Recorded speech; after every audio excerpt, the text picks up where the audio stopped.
أحباب الأعزاء من قناة بحب رسول في المسموع، موعدنا اليوم مع حلقة جديدة من حلقات قصة كل ليلة. وقصة اليوم بعنوان صفير البلبلي.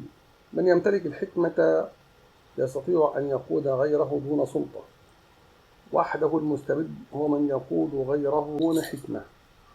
كان أبو جعفر المنصور الخليفة العباسي يحفظ القصيدة من أول مرة، وعنده غلام يحفظ القصيدة من المرة الثانية، وعنده جارية تحفظ القصيدة من المرة الثالثة. وكان أبو جعفر ذكيا فأراد أن يباري الشعراء، فنظم مسابقة للشعراء، فإذا كانت من حفظه منح جائزة، وإن كانت من نقله لم يعطه شيئا. فيجيء الشاعر وقد كتب قصيدة ولم ينمو في تلك الليلة، لأنه قد كان يكتب القصيدة فيأتي فيلقي قصيدته ويقول: خليفة إني أحفظها من زمن، فيتعجب الشاعر ويقول في نفسه: يكرر نفسه النمط في بيتين أو بيت، أما في القصيدة فكلها مستحيل. فيقول خليفة: لا، وهناك غير. أحضر الغلام، فيحضروه من خلف ستار بجانب الخليفة، فيقول له: هل تحفظ القصيدة هكذا؟ يقول: نعم.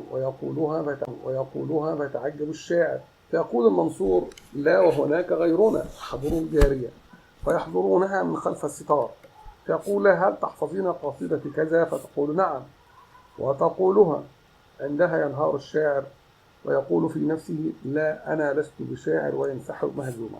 تجمع مكان يواسون بعضهم، فمر بهم الأصمعي فرعاهم على هذه الحالة، فسألهم ما الخبر، فأخبروه الخبر، فقال: إن في الأمر شيئا لابد من حل. وجاء الحل، فكتب قصيدة جعلها منوعة الموضوعات، وتنكرت ملابس أعرابي، وغطى وجهه حتى لا يعرفه، ودخل على منصور وحملنا عليه بيديه، وربط حماره إلى عمود بالقصر، ودخل على الخليفة وقال: السلام عليك أيها الخليفة. فرد السلام وقال: هل تعرف الشروط؟ قال: نعم. قال الخليفة: هات ما عندك. قال الأصمعي: صوت صفير البلبل هيج قلبي الثمري، الماء والزهر معا، مع زهر لحظة المقل، وأنت يا سيد لي وسيد لي ومولى لي، فكم تيمني غزي عقيقي، قطفت من وجنتيه من لثم ورد الخجل. قال: فبئس بسنتي، فلم يجد بالقبل، فقال: لا لا لا، وقد غدا مهرولي، والخد مال الطربا من فعل هذا الرجل، فولولت وولولت ويلي ويلي ولي يا ويل لي. واستمر إلى أن قال: أنا الأديب الألمعي من حي أرض الموصل، نظمت قطعا زخرفت يعجز عنها الأدب لي، أقول في مطلعها صوت صفير البلبل. فنتعجب الخليفة لأن بها أحرف مكررة، فقال: والله ما سمعت بها من قبل. أحضروا الغلام، فأحضروه، فقال: والله ما سمعتها من قبل.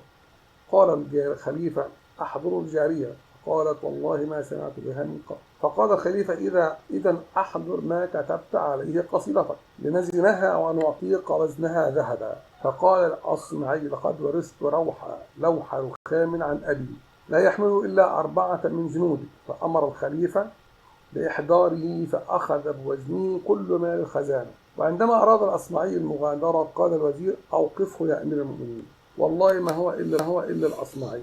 فقال الخليفة: أجر اللثام عن وجهك يا عربي. فأزال اللثام فإذا هو الأصمعي، فقال: أتفعل هذا معي؟ أعد المال إلى الخزانة. فقال الأصمعي: لا أعيده إلا بشرط، أن ترجع للشعراء مكافأتهم. فقال الخليفة: نعم.